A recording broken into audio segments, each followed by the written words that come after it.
Welcome to part 5 of the Bone comic book series. We've arrived at Rockjaw, the most divisive book in the series, not only because it's literally the middle of the series, it's divisive because it's weird in its name, its plot, the new characters, the timeline, and from what I've gathered, this is one you either love or you hate. And I remember as a kid reading this one, and I fucking loved it. But it's been years since I've read it, and I'll let you know if my thoughts have changed at the end of the video. No, wait, I'll get a copyright strike. The book starts with Foam Bone Smiley and the cub, who's named Bartleby now, whose name I hate because it should have been named something normal like Bartholomew, shortened to Bart. Because saying Bartleby over and over again makes me feel like I'm trying to get peanut butter unstuck from the roof of my mouth.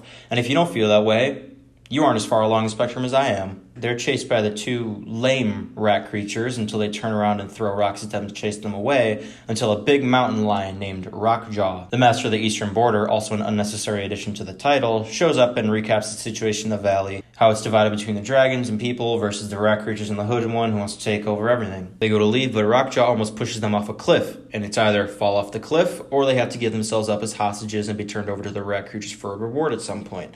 And according to the BBL, they can survive fall damage, so they could just do this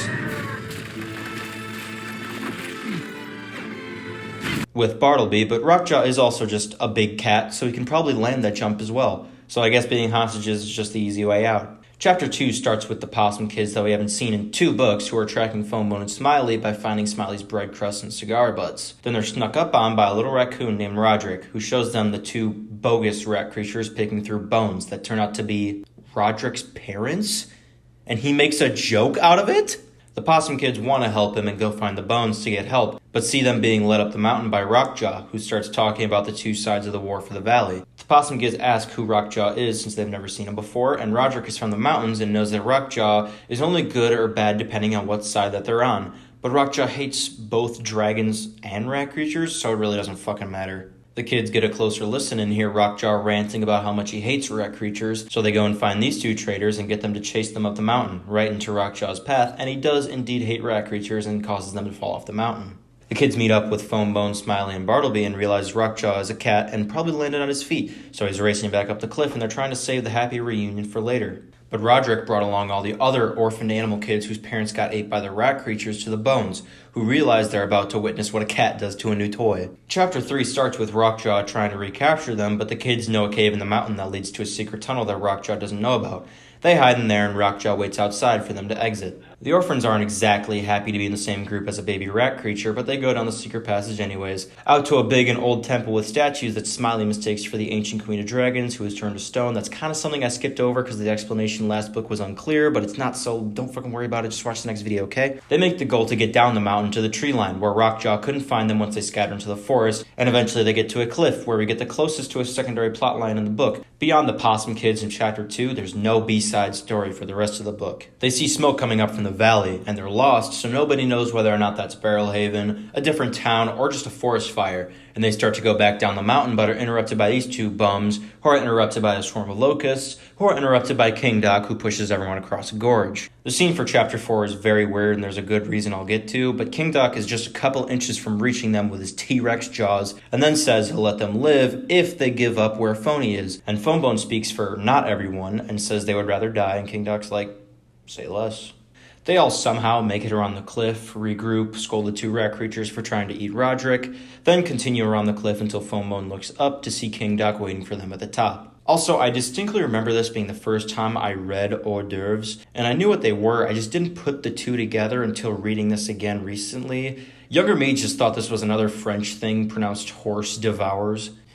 Let me know in the comments if you're at all as stupid as I am. They think it's over and the only way out is down, but these 2 bird orphans do a recon mission and say there's a path further along that goes down the mountain, and they're about to follow Foam Bone's lead until another swarm of locusts show up and make Foam Bone slip and fall off the cliff. Smiley's about to free solo his way down, but King Doc blocks his way from around the corner, and they just have to watch the locusts move from them down to the unconscious Foam Bone and try to carry him away. But they're scared away by the necklace that Grandma Ben gave him when it falls out of his backpack. The locust reforming gets the attention of Rockjaw, who moseys his way over while everyone works their way down to Foam Bone, who does the fictional blunt force trauma, "Oh, what happened?" And they find everything that fell out of the bundle that Grandma Ben gave Foam Bone, a crown, a glove, some kind of metal shirt, and the necklace that pains the two evil rat creatures. They don't like things related to dragons or the dreaming, like them hissing at Thorn when she held a sword last book. Which brings us to the soft magic system that is dreaming, or the animals call it hum-hum,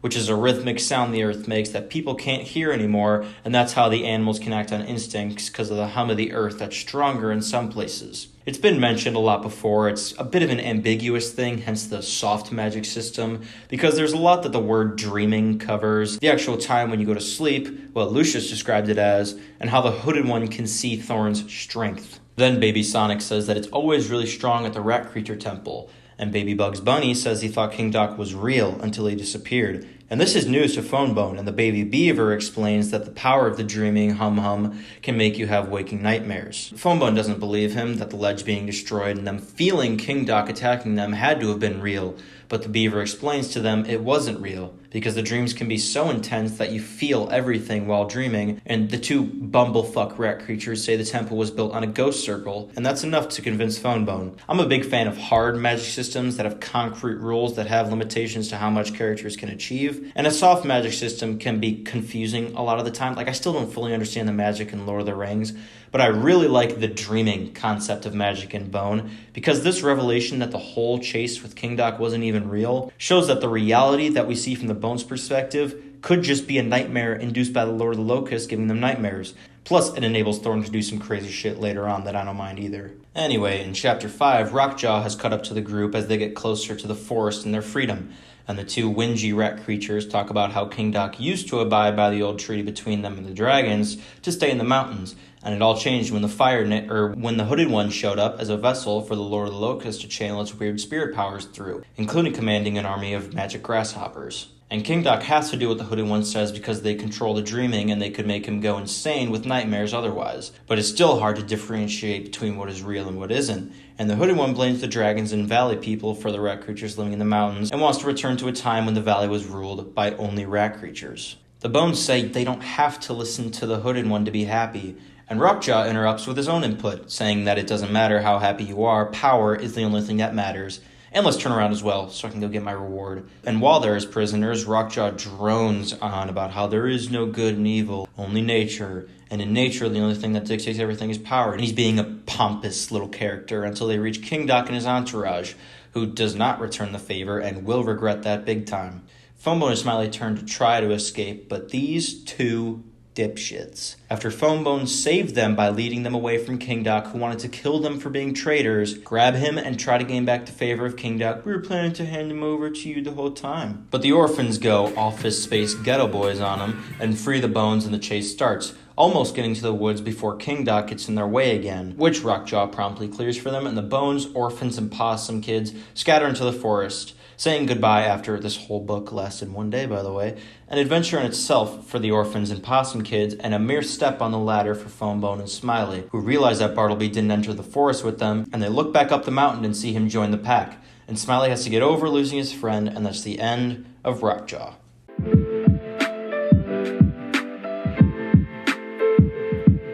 So, it's different, for sure. It's 86 pages long, the shortest book in the series, is the second book to have its cover be a real frame in the book, and other than the Possum Kids in Chapter 2, it's one continuous side story from the main plot that's the beginning of the war from Dragonslayer. It picks up from Phonebone and Smiley leaving Barrelhaven with Bartleby and takes place in the course of the entire day after. It introduces new characters in Rockjaw and the orphans, and in the grand scheme of the stories, the orphans are never seen again, and Rockjaw comes in later books as sort of a mercenary for the Hooded One, and the events of this story flesh out the characters a little more. The terrible rat creatures are indeed cowardly scumbags. Rockjaw's only priority is power and getting it by any means necessary. Smiley takes his job as professional idiot very seriously, and Phonebone is more of a leader than we thought, in more ways than we thought as well. It also further delves into the dreaming magic system that says reality isn't always what it seems to be. But what I really think is that this story didn't deserve a book all to itself. Combine it with the story in Old Man's Cave, and especially to not slow down the pacing of the story after the Dragon Slayer, where the last scene is the beginning of a war and the audience is geared to be ready for that in the following book.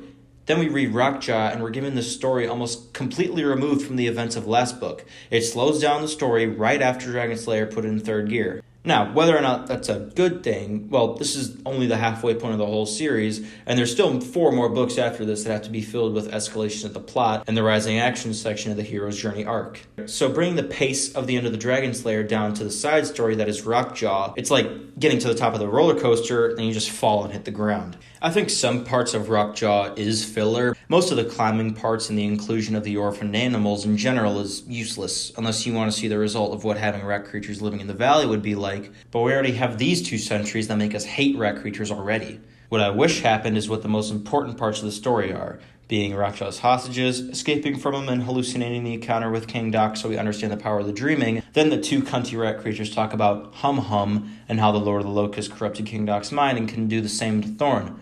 Then Rockjaw turns them over to King Doc and changes his mind when King Doc doesn't give him a reward, and the bones go freely and Bartleby stays with the other rat creatures. That's all that needed to happen. You can still have the same character development while those events important to the plot happen, at the same time that the plot of Old Man's Cave happens. So the pace doesn't feel like it drops off too much. There's still a war about to happen, and we see the variety of perspectives during that time. So, to put it bluntly, do I love it or hate it? For the books, I hate it, and wish it combined with Old Man's Cave because that one's really good. But I think if done right in an adaptation, if everything was done well to make it feel separate from the others like it is in the books, it'd be okay. Anyways, that's it for Rockjaw. I'll be covering Old Man's Cave in a week. I'll see you then. Peace.